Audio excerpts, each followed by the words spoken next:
Let's discuss melatonin. Its popularity has been steadily increasing in the last few years.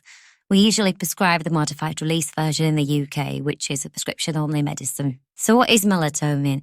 It's an indolamine, which are a group of neurotransmitters containing nitrogen. They make up an important part of many biologically active molecules. Another example would be serotonin. Melatonin is a natural compound that's also produced by many organisms, such as bacteria.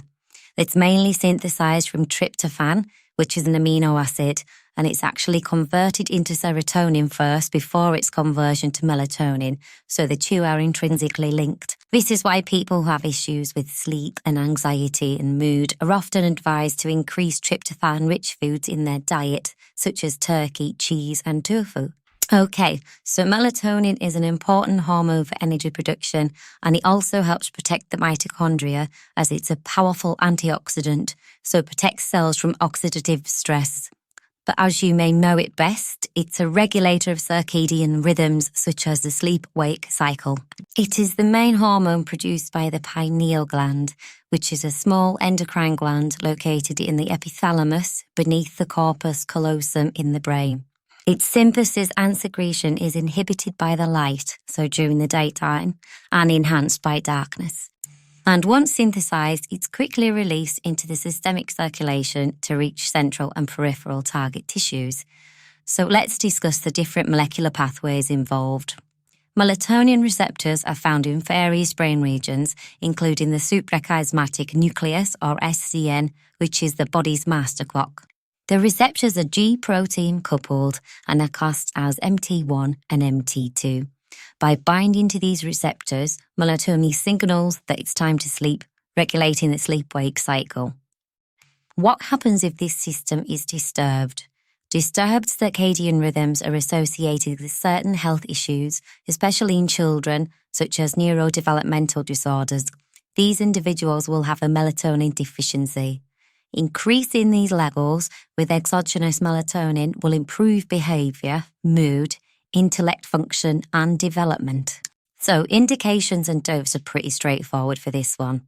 In the UK, melatonin is indicated for insomnia for short-term use, so less than 13 weeks, by mouth using modified release tablets. A 2 mg tablet 1 or 2 hours before bed. It can also be used to treat jet lag using immediate release preparations, so 3 mg daily for up to 5 days, taking at usual bedtime after arrival. So for the side effects, there's only a few common ones listed. We've got arthralgia, which just means joint pain, and an increased risk of infection, which I can't find any information for the reason this will be. Let me know in the comments if you know.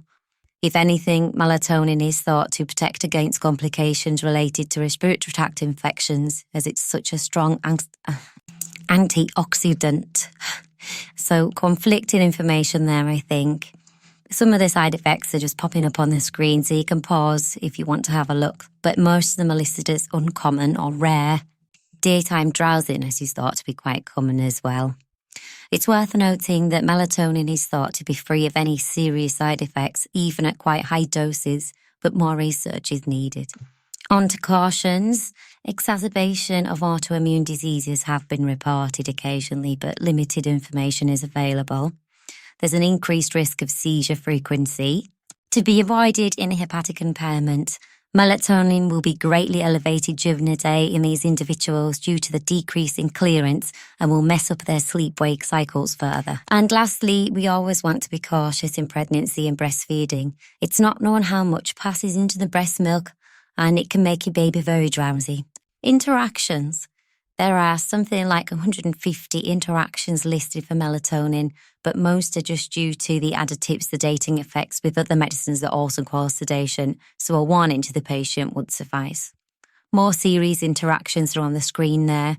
We have fluvoxamine, which is an SSRI. Manufacturer advises avoid as it very markedly increases exposure to melatonin. Warfarin and other manufacturer advises avoid. It can affect the patient's INR. And lastly, we have some medications that can all just increase melatonin levels: oral contraceptives, phenytoin, carbamazepine, quinolones, and caffeine. So advice to patients, not a great deal to say about this one. You want to take it 1 to 2 hours before bed. Take care in the morning if driving or operating machinery. It's an offence to drive if your ability to drive safely is affected. It goes without saying. And I would never advise drinking alcohol whilst taking melatonin. If you do, just be very careful.